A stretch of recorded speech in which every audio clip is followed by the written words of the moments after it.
শীতকালীন একটি সবজি নিয়ে আমি আজকে আপনাদের মাঝে হাজির হয়েছি, যেটা আমরা সবাই কম বেশি পছন্দ করি। শুটকি দিয়ে বেগুন, যেটা আমরা সবাই শীতকালীন খেয়ে থাকি। সো হ্যালো এভরিওয়ান, আসসালামু আলাইকুম, welcome to my another new blog. আমি প্রথমে তেল দিয়েছি, তারপর একটু পেঁয়াজ দিয়ে দেন আমি শুটকিগুলোকে তেলে নিলাম। দেন 1.5 চামচের মতো হলুদ দিয়ে দিলাম, 1 চামচ ধনিয়ার গুঁড়া দিলাম।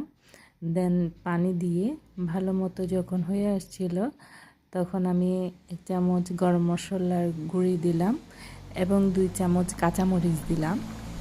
দিয়ে ভালোভাবে নেড়ে চেড়ে পানির মধ্যে একটু কষিয়ে দেন আমি বেগুন, আলু আর টমেটোগুলো ভালোভাবে কষিয়ে নিয়েছি। ভালোভাবে কষিয়ে নেওয়ার পর দেন আমি ঢাকনা